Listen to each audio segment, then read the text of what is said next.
Hello friend. तो आज की वीडियो हम बात करने वाले हैं मलेरिया के बारे में। तो इसमें देखेंगे मलेरिया क्या होती है, कैसे कॉज करता है और इसके सिम्टम क्या है, इसके मोड ऑफ ट्रांसमिशन क्या होता है, इंक्यूबेशन पीरियड क्या होती है और जो होता है इसका प्रिवेंशन और कंट्रोल कैसे करेंगे, इसके बारे में हम देखेंगे। तो आइए देखते हैं मलेरिया होती क्या हो। मैं हूं विशाल प्रजापति, एक बार फिर से स्वागत करता हूं आप सभी का आपके अपने चैनल ट्रिक फार्मेसी में। तो दोस्तों, जो मलेरिया होती है एक प्रकार की इन्फेक्शियस डिजीज होती है। इन्फेक्शियस डिजीज मतलब होता है एक प्रकार की कम्युनिकेबल डिजीज होती है।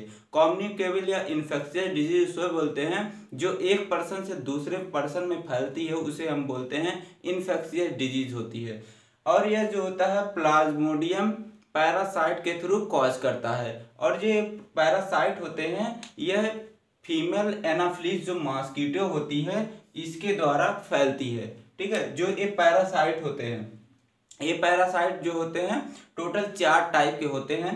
पहला हमारा होता है प्लाज्मोडियम वाइवेक्स होता है, सेकंड हमारा होता है प्लाज्मोडियम फैल्सीफेरम होता है, थर्ड हमारा होता है प्लाज्मोडियम मलेरियाई होता है और हमारा फोर्थ जो होता है प्लाज्मोडियम ओवल होता है। ठीक है, आइए बात करते हैं कैसे मलेरिया फैलती है मच्छरों के काटने पे। तो मान लीजिए यहाँ पे देख लीजिए, मैंने एक बना लिया इन्फेक्टेड पर्सन। ठीक है, बहुत ही सिंपल है, कोई चीज इसमें टफ नहीं है। ठीक है, तो यहाँ पे एक है नॉन इन्फेक्टेड पर्सन, ये हमारा है इन्फेक्टेड पर्सन,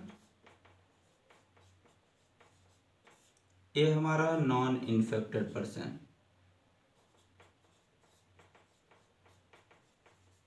ठीक है, इन्फेक्टेड पर्सन मतलब जिसको मलेरिया हुआ है और नॉन इन्फेक्टेड पर्सन जिसको मलेरिया नहीं हुआ है। तो यहाँ पे मान लीजिए ये हमारे हैं फीमेल एनाफ्लीज जो मॉस्किटो हैं।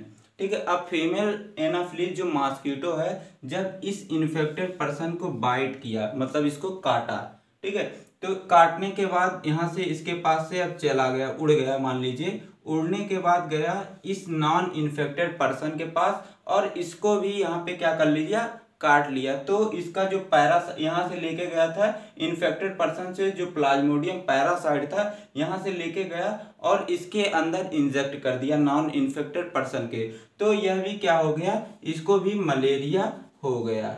ठीक है, तो ऐसे जो मलेरिया होता है जो प्लाज्मोडियम पैरासाइट होते हैं ऐसे मच्छरों के थ्रू फैलते हैं। तो आइए देखते हैं आगे क्या होता है कि इंक्यूबेशन पीरियड क्या होता है। इंक्यूबेशन पीरियड के बारे में देखते हैं। जो इंक्यूबेशन पीरियड उसको बोलते हैं कि मान लीजिए जो मलेरिया है, मलेरिया जो होता है जो पैरासाइट है, मान लीजिए इस पर्सन के अंदर वो पैरासाइट गया, जाने के बाद कितने टाइम बाद जो मलेरिया के सिम्पटम दिखने लगे उसी को बोलते हैं इंक्यूबेशन पीरियड बोलते हैं। तो अलग जो प्लाज्मोडियम वाइवेक्स होता है इसका इंक्यूबेशन पीरियड अलग होता है, प्लाज्मोडियम फैल्सीफेरम का इंक्यूबेशन पीरियड अलग होता है, चारों का अलग अलग इंक्यूबेशन पीरियड होता है। तो सबसे अगर कोई पूछे सबसे खतरनाक मलेरिया कौन सी होती तो आप बताएंगे प्लाज्मोडियम फैल्सीफेरम ही बताएंगे। अगर प्लाज्मोडियम फैल्सीफेरम जिसको हो जाता है, ठीक है, तो उसकी जो डेथ उसकी तय है। ठीक है, तो आइए देखते हैं अलग अलग का इंक्यूबेशन पीरियड किसका किसका कितना होता है। तो जो प्लाज्मोडियम वाइवेक्स होता है इसका जो इंक्यूबेशन पीरियड होता है 8 से 17 डेज होता है। ठीक है, और जो प्लाज्मोडियम फैल्सीफेरम होता है इसका जो इंक्यूबेशन पीरियड होता है 9 से 14 डेज होता है। ठीक है, और जो हमारा प्लाज्मोडियम मलेरियाई होता है इसका इंक्यूबेशन पीरियड जो होता है 18 से 40 डेज होता है। ठीक है, और जो हमारा प्लाज्मोडियम ओवल है इसका जो इंक्यूबेशन पीरियड होता है 16 से 18 डेज तक का होता है। ठीक है, आई होप आपको ये कॉन्सेप्ट क्लियर हो गया होगा, आप इसका स्क्रीनशॉट ले सकते हैं। अब इसके आगे बात करते हैं जो मोड ऑफ ट्रांसमिशन के बारे में कि कैसे मलेरिया फैलता है। ठीक है, अगर अभी तक आपने चैनल को सब्सक्राइब नहीं किया तो प्लीज चैनल को सब्सक्राइब करिए ताकि अगले वीडियो का नोटिफिकेशन आपको ही सबसे पहले मिले। तो अब हेडिंग डाल लेते हैं मोड ऑफ ट्रांसमिशन। तो मोड ऑफ ट्रांसमिशन कि कैसे मलेरिया जो होती है कैसे फैलती है। तो पहले मैंने बताया कि मच्छरों के काटने से फैलती है, तो लिख सकते हैं by the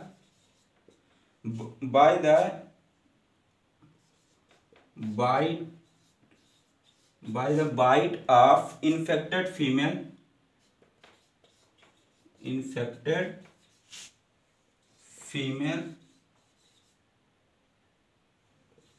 anopheles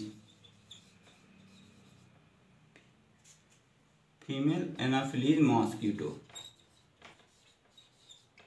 तो किसके द्वारा फैलता है कि फीमेल जो एनाफिलीज मॉस्किटो होते हैं इसके द्वारा फैलता है। सेकंड क्या होता है कि सेकंड जो होता है कि अगर ब्लड एक्सचेंज करते हैं तो इसके थ्रू फैलता है।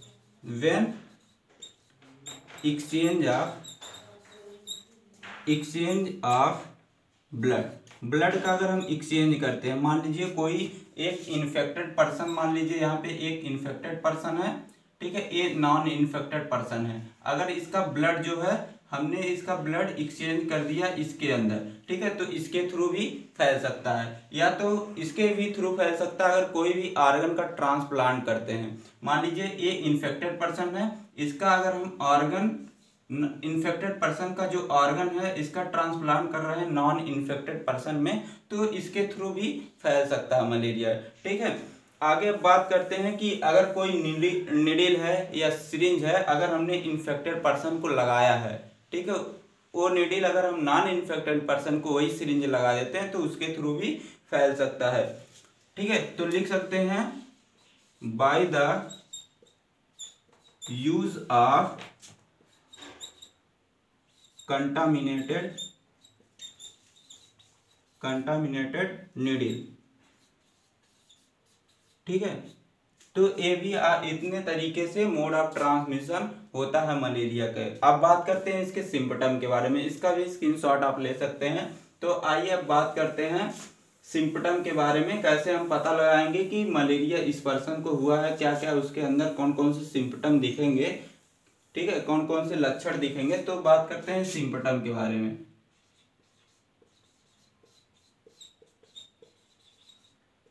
ठीक है, सिम्पटम कौन कौन से दिखेंगे इसमें? फीवर, हाई फीवर रहेगा, ठीक है, और चिल्स लगेगी, मतलब कि ठंडी कंपकपी रहेगी, ठीक है, और स्वेटिंग होगा। फिर अगला इसमें होगा नौजिया रहेगी, नौजिया, ठीक है, मतलब कि जी मचलाएगा। और अगला दिया है वॉमिटिंग, मतलब कि उल्टी होगी, ठीक है। ये सब सिम्पटम देखने को मिलते हैं। और हेडेक, मतलब कि सर में दर्द रहेगा, ठीक है। फिर ड्राई कफ आएगा, सूखी खांसी, ठीक है। तो ये सभी प्रॉब्लम देखने को, ये सभी सिम्पटम देखने को उस पर्सन के अंदर मिलेगा जिसको मलेरिया हुआ रहेगा, ठीक है। अब बात करते हैं प्रिवेंशन और कंट्रोल के बारे में कि इसका हम मलेरिया का प्रिवेंशन और इसका हम कंट्रोल कैसे करेंगे। तो आइए इसको भी हम देख लेते हैं, इसका प्रिवेंशन और कंट्रोल करेंगे कैसे। तो हेडिंग डाल लेते हैं prevention and control, prevention and control.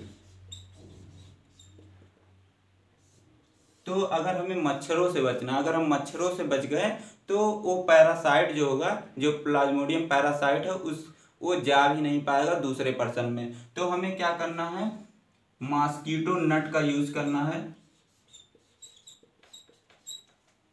Mosquito net का यूज करना है, मतलब मच्छरदानी का हमें यूज करना है। और क्या करना है, अवॉइड ओवर वाटरिंग, जो पानी है, पानी को फ्लो होने से बचाना है, ठीक है। आपको पता होगा कि अगर कहीं पे पानी इकट्ठा रहता है, ठीक है, तो वहाँ पे जो मच्छर होते हैं वहाँ पे ज़्यादा पनपते हैं, ठीक है, तो आपको ये पता होगा। तो हमें ओवर वाटरिंग से भी इसको रोकना है। फिर क्या करना है कि मॉस्किटो रिपेलेंट का यूज़ करना है, mosquito use of mosquito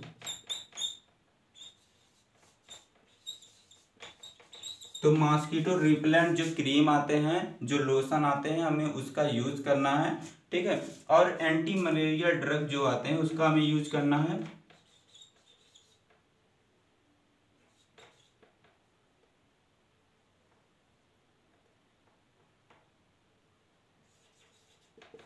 anti malaria drug, ठीक है। एंटी मलेरिया ड्रग का यूज करना है, जैसे इसमें आ गया क्लोरोक्विनीन,